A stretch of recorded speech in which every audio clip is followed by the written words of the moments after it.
నమస్కారం అండి. నేను డాక్టర్ మోవా శ్రీనివాస్ మాట్లాడుతున్నానండి. ఇవాళ మనం మాట్లాడబోయేది ఇంటర్మిటెంట్ ఫాస్టింగ్ గురించి. అది ఎట్లా చేయాలి అని చెప్పేసి. ఇంటర్మిటెంట్ ఫాస్టింగ్ అంటే ఏమీ లేదు. తిండి తినేది ఒక్కసారి రోజులో ఒక్కసారి తినగలిగితే చాలు. సో, ఇది ఎలాగ చెయ్యాలి ఈజీగా అనేది. ఎక్కువ మంది ఏమంటుంటారు, నేను తినేదంతా 6 గంటల మధ్యలో తింటానండి. ఆ 6 గంటలు ఎప్పుడు పెట్టాలి? ఇట్లాంటివి ప్రాక్టికల్ ప్రాబ్లమ్స్ వస్తూ ఉంటాయి. దీనికి ప్రిన్సిపల్ అల్లా ఒకటే. మనం తిన్న తిండి పూర్తిగా పేగుల్లో అరిగి అది చిన్న చిన్న భాగాల కింద విడిపోయి అది కణాలకి వెళ్ళడానికి కనీసం 12 గంటలు పడుతుంది. సో, మనం తిన్నది 12 గంటల తర్వాతనే శరీరానికి వస్తుంది. ఈ 12 గంటల్లో రెండోసారో, మూడోసారో తిన్నామనుకుంటే ఆ శరీరంలో క్యాలరీస్ లోడ్ రెండోసారి, మూడోసారి ఎక్కువొస్తుంది. సో, క్యాలరీస్ లోడ్ ఎక్కువుంటుంది. దాన్ని అరగడానికి టైం తక్కువుంటుంది. ఆ క్యాలరీస్ అంతా కూడా ఫ్యాట్‌గా మారుతూ ఉంటాయి.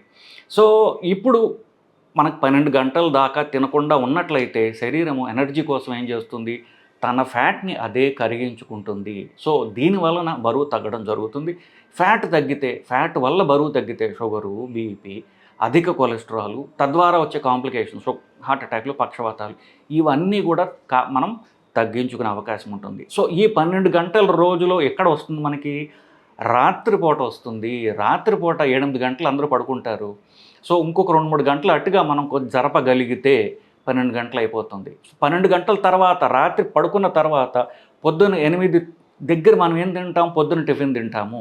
ఆ టిఫిన్ మీరు ఆపివేయగలిగితే అప్పుడు 12 గంటలు దాటి మనకి ఒక న్యాచురల్‌గా మన శరీరం యొక్క సర్కేడియన్ రిథమ్, శరీరం యొక్క మన బయోలాజికల్ క్లాక్‌ని వాడుకుంటూ మనం 12 గంటల దాకా దాటించి వేయవచ్చు.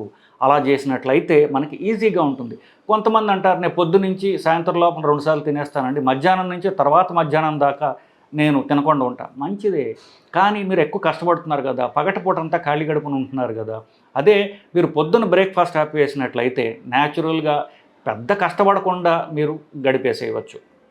ఈ 12 గంటల యొక్క ఏ థ్రెషోల్డ్ అయితే ఉందో, 12 గంటల బ్యారియర్ ఉందో అది మీరు పెద్ద కష్టపడకుండా మీరు దాటివేసేయవచ్చు. సో, బ్రేక్‌ఫాస్ట్ ఆపడానికి ఇంత పెద్ద కథ ఉందండి. ఈ బ్రేక్‌ఫాస్ట్ ఆపి మీరు ట్రై చేయండి. మీ బరువు తగ్గకపోతే నన్ను అడగండి. నమస్కారం అండి.